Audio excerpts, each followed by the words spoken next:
Hello everyone, welcome back to our YouTube channel Sarvagyan discover new things learning platform. This is Prateek from Sarvagyan. आज की इस video में हम बात करने वाले हैं सीडीपी पेडागोजी सीटेट 2023 के exam targeted 15 out of 15 questions के बारे में, बार बार परीक्षा में आने वाले प्रश्नों के बारे में। आज की इस वीडियो में हम बात करने वाले हैं न्यू सीरीज क्लास 03 के बारे में।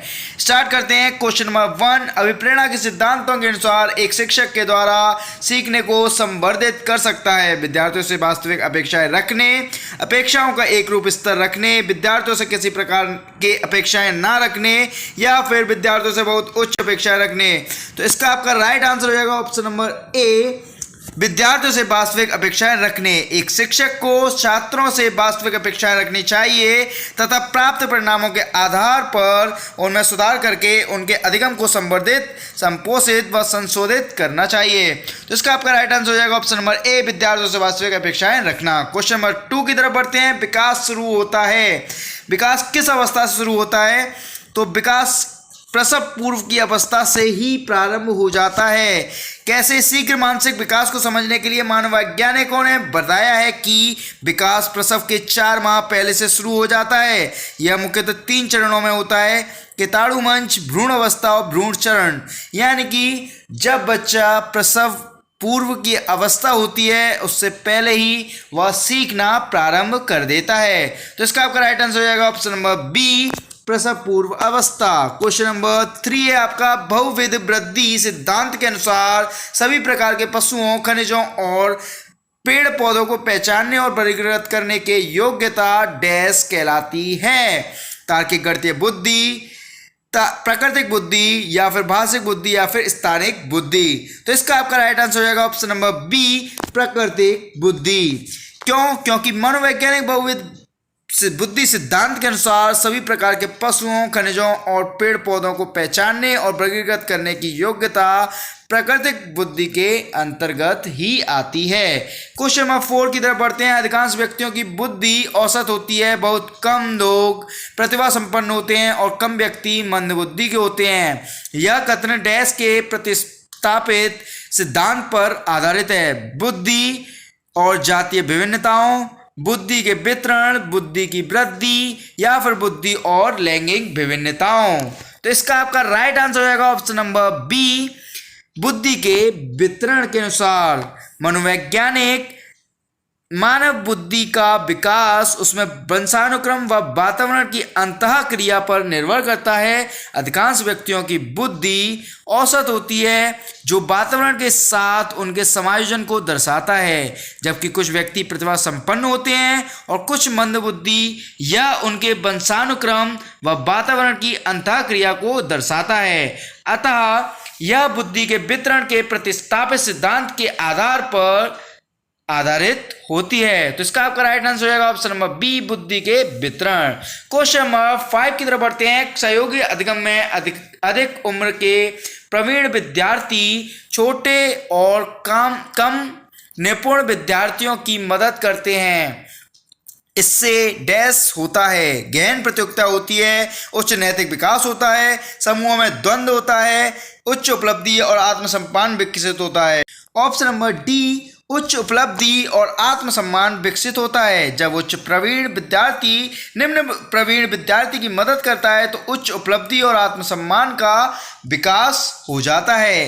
क्वेश्चन नंबर 6, जब पूर्व का अधिगम नई स्थितियों के सीखने को बिल्कुल प्रभावित नहीं करता तो यह डैश कहलाता है? अधिगम का शून्य स्थानांतरण, निरपेक्ष स्थानांतरण, सकारात्मक स्थानांतरण, या फिर नकारात्मक स्थानांतरण। तो इसका आपका राइट आंसर हो जाएगा ऑप्शन नंबर ए, अधिगम का शून्य स्थानांतरण। जब पूर्व की अधिगम नई स्थितियों के सीखने का बिल्कुल प्रभावित नहीं करता तो यह अधिगम का शून्य स्थानांतरण कहलाता है। क्वेश्चन नंबर 7, चिंतन अनिवार्य रूप से है एक संज्ञानात्मक गतिविधि, मनोगतिक प्रक्रिया, मनोवैज्ञानिक परिघटना, या फिर भावात्मक व्यवहार। तो इसका आपका राइट आंसर हो जाएगा संज्ञानात्मक गतिविधि। चिंतन चूंकि मानसिक स्तर पर होता है और इससे अनुभवों, कल्पनाओं, सूचनाओं का सम्मिश्रण हो जाता है और एक नया रूप ग्रहण करता है, इसलिए इसे एक संज्ञानात्मक गतिविधि माना जाता है। इसका आपका राइट आंसर हो जाएगा option number A, question number 8 पर बढ़ने से पहले आपने अगर इस चैनल को सब्सक्राइब नहीं किया है तो इस चैनल को सब्सक्राइब करें, इस वीडियो को लाइक करें और इसे ज़्यादा से ज़्यादा शेयर करें ताकि सभी का एग्जाम क्लियर हो सके। तो बढ़ते हैं अपने क्वेश्चन की तरफ। क्वेश्चन नंबर 8, एक बाल केंद्रित कक्षा में बच्चे सामान्यतः सीखते हैं वैयक्तिक और सामूहिक दोनों रूप से, मुख्य रूप से शिक्षक से, वैयक्तिक रूप से या फिर समूहों से।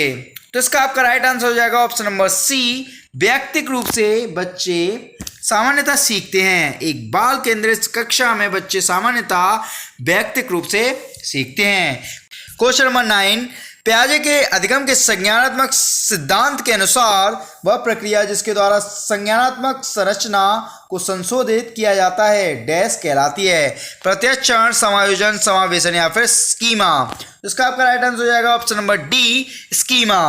पियाजे के अधिगम के संज्ञानात्मक सिद्धांत के अनुसार वह प्रक्रिया जिसके द्वारा संज्ञानात्मक संरचना को संशोधित किया जाता है वह स्कीमा ही कहलाती है। क्वेश्चन नंबर 10 है आपका, एक शिक्षिका अपने शिक्षार्थियों की सदैव इस रूप में सहायता करती है कि वे एक विषय क्षेत्र से प्राप्त ज्ञान को दूसरे विषय क्षेत्रों के ज्ञान के साथ जोड़ सकें, इससे डैश को बढ़ावा मिलता है। तो इसका आपका राइट आंसर हो जाएगा ऑप्शन नंबर बी, ज्ञान के सहसंबंध एवं अंतरण। जब किसी एक विषय के ज्ञान को किसी दूसरे विषय के ज्ञान से शिक्षार्थी जोड़ता है तो इसमें ज्ञान के सहसंबंध एवं अंतरण को ही बढ़ावा मिलता है। क्वेश्चन नंबर 11, सृजनात्मकता मुख्य रूप से डैश संबंधित है, मॉडलिंग, अनुकरण, अभिसारी चिंतन या फिर अपसारी चिंतन। तो इसका आपका राइट आंसर हो जाएगा ऑप्शन नंबर डी, अपसारी चिंतन। क्वेश्चन नंबर 12 है आपका, एक विद्यार्थी मेडिकल कॉलेज में दाखिला लेने के लिए कठिन परिश्रम करता है ताकि वह प्रवेश परीक्षा में उत्तीर्ण हो सके। यह विद्यार्थी डैश रूप से अभिप्रेरित है, वैयक्तिक, आनुभाविक, आंतरिक या फिर बाह्य। तो इसका आपका राइट आंसर हो जाएगा ऑप्शन नंबर सी, आंतरिक। ऑप्शन नंबर सी, आंतरिक। जब व्यक्ति किसी कार्य को स्वयं करना चाहता है एवं वह उसके लिए कठिन परिश्रम भी करता है तो विद्यार्थी आंतरिक रूप से प्रभावित होता है। क्वेश्चन नंबर 13, व्यवहार का करना पक्ष डैश में आता है, सीखने के गतिक क्षेत्र, मनोवैज्ञानिक क्षेत्र, संज्ञानात्मक क्षेत्र या फिर भावात्मक क्षेत्र। तो इसका आपका राइट आंसर हो जाएगा ऑप्शन नंबर ए, गतिक क्षेत्र।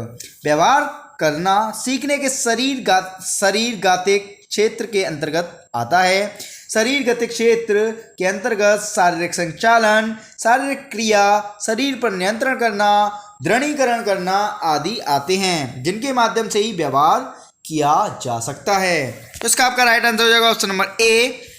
क्वेश्चन नंबर 14, विज्ञान एवं कला प्रदर्शनियां, संगीत एवं नृत्य प्रस्तुतियां तथा विद्यालय पत्रिका निकालना डैश के लिए है, शिक्षार्थियों को सृजनात्मक मार्ग उपलब्ध कराने, विभिन्न व्यवसायों के लिए विद्यार्थियों को प्रशिक्षित करने, विद्यालय का नाम रोशन करने या फिर अभिभावकों को संतुष्ट करने।